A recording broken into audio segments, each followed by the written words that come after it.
విఘ్నాలు తొలగించేటువంటి వినాయకుడి జయం చవితి ఈరోజు అందరికీ కూడా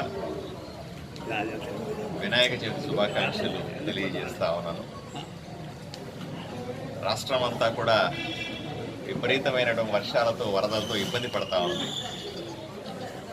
చవితి రోజునైనా సరే విఘ్నాలు తొలగి దేవుడు చల్లని చూపుతో రాష్ట్రంలో వరదలు తగ్గాలని, విపరీతంగా పడే వర్షాలు ఆగితే తప్ప ఈ రైతుల కష్టాలు తీరవు. ఇప్పటికే మనకు రావాల్సిన కంటే మొదట్లో వర్షం రాలేదు జూలైలో. ఇప్పుడు విపరీతమైన వర్షాలు పడడం వల్ల కూడా పంట దిగుబడి తగ్గే అవకాశం ఉంది. ఈ వర్షాలు ఇప్పటికైనా ఆగి రైతులకు మంచి చేకూరాలని, అందరికీ కూడా సుఖశాంతులతో వచ్చే సంవత్సరం అంతా కూడా ప్రతి కుటుంబానికి మంచి జరగాలని ఆ దేవదేవుణ్ణి ప్రార్థిస్తూ అందరికీ కూడా వినాయక చవితి శుభాకాంక్షలు తెలియజేసుకుంటాం. ప్రతి సంవత్సరం ఏటా 450 నుంచి 500 విగ్రహాలు స్థాపించారు. సో ఆ రోజు 11వ తారీఖు ఇవన్నీ పూర్వవిధంగా వచ్చి ప్రతి ఒక్కరూ హిందూ బాంధవులందరూ ప్రతి ఒక్కరు ఘనంగా దీన్ని వివరించి స్వాగతం పలికి ఘనంగా మీరు చేయాలని కోరుతూ, అది కాక మనము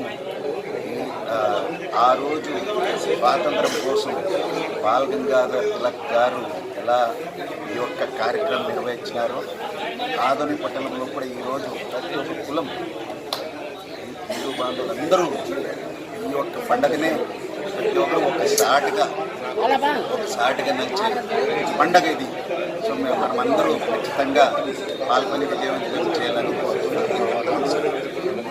ఇంకోటి ఆదోనిలో విశ్వ హిందూ పరిషత్ ఆఫీస్ అందు ఇప్పటిలాగానే ప్రతి సంవత్సరం కూడా ఘనంగా వినాయక చవితి వేడుకలు ప్రారంభమయ్యాయి. మరి ఇక్కడ అతి పవిత్రమైన వినాయకుడు ఇప్పుడు కూర్చొని ఆదోనిలో పూజలన్నీ స్టార్ట్ అవుతాయి. అలాగే ఈ సంవత్సరం సకాలంలో వర్షాలు కురిశాయి. రైతులు అలాగే రైతు బాంధవులు, శ్రామికులు, వ్యాపారస్తులు కూడా అంతా మంచి జరగాలని చెప్పి అన్ని విఘ్నులు తొలగి ఆదోని అభివృద్ధి బాటలో పయనించాలని చెప్పి, అలాగే మతాలకు కులాలకు అతీతంగా అందరూ కలిపి శాంతియుతంగా ఈ పండుగను జరుపుకొని జయప్రదం చేసి అందరూ కూడా సహకరించాలి. పోలీస్ డిపార్ట్మెంట్ వారు, ప్రజలు, రెవెన్యూ సిబ్బంది అంతా కూడా కలిసి ఈ పండుగను ఘనంగా నిర్వహిస్తారని చెప్పి ఆశిస్తూ మరొకసారి ఆదోని నియోజకవర్గ ప్రజలందరూ కూడా వినాయక చవితి శుభాకాంక్షలు తెలియజేసుకుంటూ అందరికీ జై శ్రీరామ్.